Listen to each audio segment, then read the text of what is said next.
C'est une première escalade entre les Iraniens et les Américains. Un drone Shahed iranien a menacé, a attaqué le porte-avions, l'USS Lincoln. Les F-35 américains ont décollé aussitôt. Ils ont engagé le combat. Nous suivons cet engrenage en direct. On va voir de quelle façon l'armée américaine est en train de pousser son dispositif dans la plus grande urgence. Et nous ont rejoint sur ce plateau le général d'armée Pierre de Villiers. Bonsoir. Bonsoir monsieur. Merci mon général d'être là. Vous signez pour le succès des armes de la France chez Fayard. Et vous, merci beaucoup Alain Bauer. Trump, le pouvoir des mots, c'est chez First Edition. Arrêtons-nous d'abord à cette nouvelle tellement marquante. Pour la première fois, c'est un affrontement alors inégal. Il y a d'un côté un F-35. Combien ça vaut un F-35 ? À peu près, on est dans quel ordre de grandeur ? Des dizaines ? 100 millions de dollars. Voilà. Versus un drone Shahed, mais qui vaut à 50 000 dollars. Voilà. Mais évidemment, les Iraniens ont tenté quelque chose. Comment est-ce que vous l'expliquez d'abord, Alain Bauer ? Alors d'abord, il y a plusieurs Irans. Et c'est ce qu'on découvre au fur et à mesure des explosions d'ici, des discussions entre le guide de la révolution qui dit Ali Khamenei, pas de discussion, pas de négociation, on vous détruira tous, et le président de la République islamique d'Iran, qui est à peu près l'équivalent d'un président de 4e République chez nous, mais qui commence à avoir un espace parce qu'il y a des dissensions à l'intérieur du régime et qui dit il faut négocier, il faut négocier, il faut négocier. En fait, il y a un bras qui négocie, un bras qui négocie pas, un bras qui provoque, un bras qui essaye d'éviter l'embrasement. Et en fait, il faut avoir une connaissance extrêmement fine de la réalité du pouvoir iranien entre le clergé combattant, la secte des Hodjatiers et les gardiens de la Révolution pour comprendre ce qui est en train de se passer. Général de Villiers, vous avez la plus grande expérience de la chose militaire. En observant ça, est-ce que vous dites, alors le combat était inégal, mais que ça annonce les risques de demain ? Oui, c'est pour ça que j'ai écrit ce livre au printemps dernier, parce que je sentais la situation dériver. Je l'avais pressenti en 2017 et depuis 2015, à dire vrai, avec les attentats, parce que nous cumulons le retour des États-puissances et le terrorisme islamiste radical. Et c'est ce cumul des deux, distincts mais pas disjoints, qui fait que nous sommes dans un monde qui n'est plus stabilisé. Les stabilisateurs automatiques, les organisations internationales qui régissaient l'ordre international depuis la fin de la Seconde Guerre mondiale ne fonctionnent plus. Et on a ce monde volatile, incertain. Et la journée d'aujourd'hui est une illustration. Mais je crains que ça ne continue à dériver et à s'accélérer. La Maison-Blanche s'exprime ce soir, c'est tombé il y a quelques instants, par la voix de Caroline Leavitt, la porte-parole du président Trump. Le commandant central américain a pris la décision d'abattre ce drone iranien. Il adoptait une attitude agressive envers l'USS Lincoln. Donald Trump reste déterminé à privilégier la diplomatie, mais il faut être deux pour danser le tango. Est-ce que la logique de guerre est lancée ? En réalité, on parle de négociation, il y a le chantage sur le nucléaire. Est-ce qu'en fait, tout ça va vers l'affrontement ? On n'envoie pas une armada juste pour le plaisir, hein. C'est une armada, c'est non seulement l'USS Lincoln, c'est 500 avions, une vingtaine de navires de soutien de sous-marins, 500 missiles Tomahawk, ce qui n'est pas tout à fait rien, des missiles THAAD, très haute portée, à très haute altitude pour protéger le Qatar, l'Arabie Saoudite, les Émirats, y compris une de nos bases d'ailleurs qui a été directement visée entre guillemets par l'agence Fars, qui a envoyé une photo comme ça, coucou, on vous regarde. Et puis Israël, donc il y a des enjeux tout à fait considérables. Et le problème, c'est qui aura le dessus dans le processus de négociation. Et puis il y a 3 problèmes. Le blocus, c'est déjà le cas, y compris sur des arraisonnements de bâtiments iraniens, l'intervention ciblée ou une négociation très forte. Et Donald Trump, je le raconte dans mon livre, il a toujours eu cette pratique de monter les enchères très haut pour arriver à obtenir quelque chose à la fin. La grande difficulté avec les Iraniens, c'est que c'est pas comme le Venezuela. Il n'y a pas une vice-présidente de secours qui est capable de dire « coupez Maduro, moi je suis là et on va s'arranger ». Ça n'existe pas en Iran, ou en tout cas, ça n'est pas visible. Il n'y a pas une opposition organisée, structurée. Elle est soit morte, des dizaines de milliers de morts, soit en prison.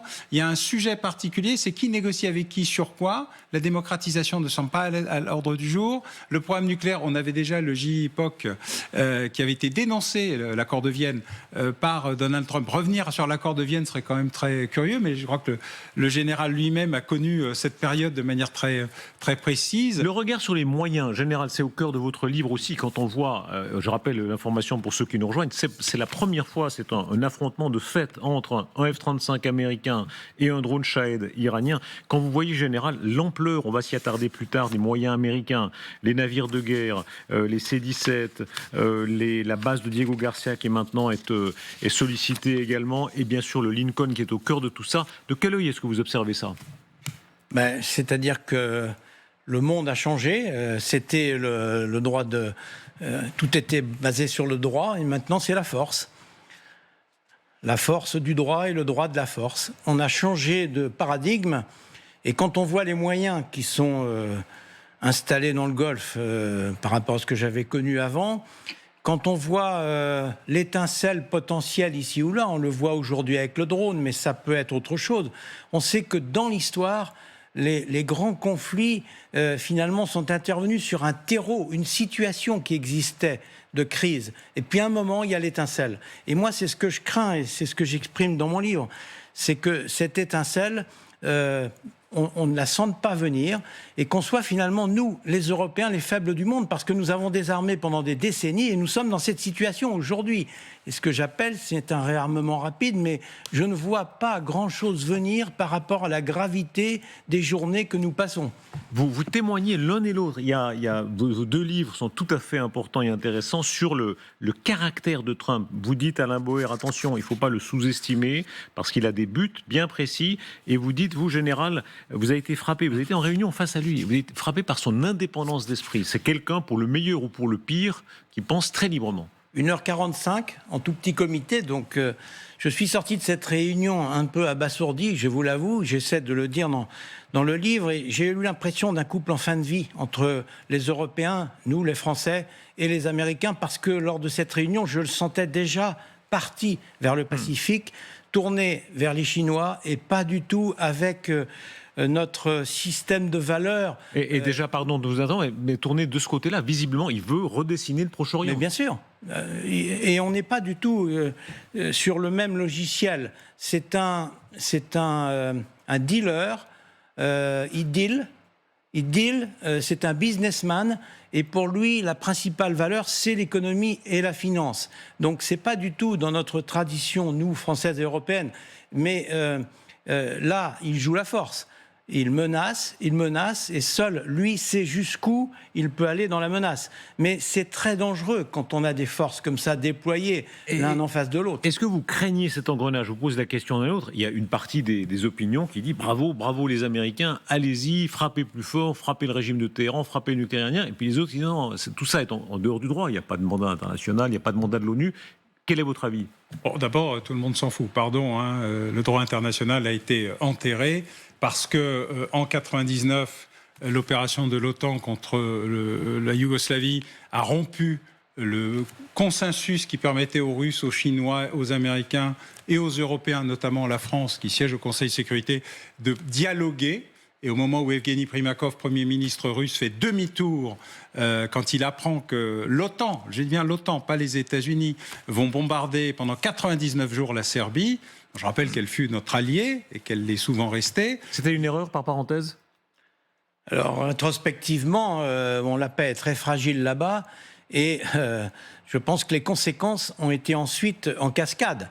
Et c'est vrai que notre monde aujourd'hui est un puzzle. Là, l'Iran, ça veut dire que derrière, il y a la Chine qui a son pétrole, il y a la Russie qui a ses armes, tout se tient. Donc il faut faire attention. C'est vrai qu'avant, les gens étaient plus dans leur souveraineté nationale. Aujourd'hui, on est dans des packs régionaux. Chacun a son ancien empire à reconstituer. Donc on n'est plus dans la situation d'il y a quelques années. Et incontestablement, si on prend ce qu'on a fait en Serbie, ça a eu des conséquences, je suis totalement d'accord avec vous, très importantes pour la suite. Ça a eu un effet domino, et aujourd'hui, comme le dit très bien le général, en fait, on est dans une situation hémisphérique, mais hémisphérique verticale. Avant, nous voyions le monde de manière horizontale, il y avait l'Europe au milieu, en tout cas l'Occident, et puis on faisait des problématiques plutôt commerciales. Là, on a le retour des empires, un empire vertical américain qui va du Groenland à l'Islande et qui récupère peu à peu toute l'Amérique du Sud. Je précise que dimanche dernier, les États-Unis ont obtenu que la Cour suprême du Canada évince les Chinois. viennent de récupérer un des principaux corridors du monde. Hormuz, c'est le deuxième. Il y a ensuite, évidemment, en Égypte, le canal de Suez. Il y a ce qu'il est en train de faire sur le Groenland, les deux passages qui sont en train de se dévoiler en raison de la fonte des glaces. Partout, il y a une logique, une cohérence et une rationalité très business, c'est tout à fait exact, de Donald Trump que nous ne voyons pas. Et puis il y a 4 guerres que nous ne voyons pas. La guerre des cartes de crédit, Visa contre le nouveau système européen, notamment CB qui reprend du poil de la bête. La guerre des finances, la baisse du dollar et la baisse du yuan fragilisent l'intégralité du commerce international et de la puissance historique qu'avait acquise l'euro. C'est-à-dire qu'ils gagnent sur leurs exportations, nous perdons sur nos exportations. En plus, les droits de douane. Il y a une guerre du gaz et du pétrole, car le principal fournisseur de l'Europe désormais, ce sont les États-Unis. Ce qui a été gagné contre la Russie, notamment du fait des incohérences et des folies allemandes, nous sommes en train de reperdre notre indépendance avec les États-Unis. Donc toutes ces guerres, la guerre des bitcoins, la guerre des crypto-monnaies, nous sommes aujourd'hui en situation de dépendance accélérée et de perte démultipliée de souveraineté. D'autres informations nous arrivent sur l'autre provocation des Iraniens. Donc il y a eu ce drone iranien qui a fait route de manière menaçante sur le USS Lincoln. Les F-35 ont décollé, ont engagé le combat. L'autre information, c'est plus tôt dans la journée, le destroyer de l'US Navy qui est venu en aide à un pétrolier qui battait pavillon américain. Il a été attaqué par plusieurs embarcations iraniennes. Alors ce sont ces vedettes des armées. gardiens de la Révolution. Voilà, dites-nous un mot de ces vedettes. Ce sont les vedettes des gardiens de la Révolution. C'est la version iranienne des vedettes de Cherbourg, pour ceux qui ont des souvenirs du millénaire dernier. C'est-à-dire des vedettes très rapides, très armées, et qui raquettent littéralement le détroit d'Ormuz, en choisissant des cibles particulières, soit en disant « Ah oui, vous n'avez pas respecté. Ah non, vous avez mordu sur nos eaux territoriales. Ah oui, mais vous n'avez pas le bon document. » Et qui posaient des problèmes récurrents. C'est un des instruments de force des gardiens de la Révolution. Est-ce qu'ils ont un moyen là de mettre le désordre dans le détroit d'Ormuz ? Alors, probablement pas, parce que l'armada est tellement puissante et les moyens américains sont tellement puissants, mais enfin, il y en a beaucoup et il faudrait toutes les détruire. Et cette provocation-là est un signe de la confusion très importante qui existe au sommet du pouvoir à Téhéran. Ça veut dire que le corps des gardiens est resté dans sa posture qui est pas de négociation, pas de discussion. Agressive. Et c'est ça qui, probablement, à la fin, indiquera la décision que prendra Donald Trump, qui ne veut pas être le nouveau taco. Trump ne veut pas se déballonner. Chickens out. Trump recule chaque fois. Et la dernière fois qu'on lui a fait taco, il a bombardé les sites nucléaires. Pas tous, mais suffisamment. Et là, probablement, va-t-il dire « Ah bon, vous me cherchez, vous allez me trouver ». D'autant plus, et je reviens sur ce que vous disiez tout à l'heure, c'est que les Américains n'ont toujours pas digéré 1979, la prise de l'ambassade iranienne et les 444 La vengeance, dites un mot de ça, s'il vous plaît, aussi général. Il y a un vrai sujet chez les Américains de vengeance qui ressemble à peu près à la fuite éperdue au Vietnam et à l'évacuation terrible de Kaboul. On est frappé, général, quand je vous lis, c'est très intéressant de vous lire sur le thème. Nous, les Européens, on est plein de bons sentiments. On dit il faut plus se venger, il ne faut pas avoir de guerre de conquête, pas de guerre coloniale. C'est la réconciliation, on s'est fait là-dessus. Et en réalité, les Américains, les Chinois, les Russes, eux, ils conçoivent toujours des guerres de revanche, des guerres de conquête. Et bien sûr. Et ils sont dans une stratégie de long terme. Ils pensent génération au pluriel, vraiment. Nous sommes futures élections. Regardez où on en est aujourd'hui dans notre pays. C'est un chaos politique, c'est un chaos économique, financier, social. Quelle situation! Et on n'est pas le seul en Europe. Et regardez notre continent, la fameuse défense européenne, c'est un néant. Il faut changer de cap, c'est-à-dire une coopération interétatique à géométrie variable sur des projets. Et il faut surtout accélérer. Ça veut dire, pardon, une armée européenne, vous n'y croyez pas ? Ça veut dire que l'expression armée européenne est impropre parce qu'elle est ambiguë. Et tout ce qui est ambigu, c'est l'ennemi du stratège. Le stratège, il veut la clarté. Je crois dans une armée de coopération interétatique. Je ne crois pas dans une armée européenne qui impliquerait une souveraineté européenne et une fusion des armées.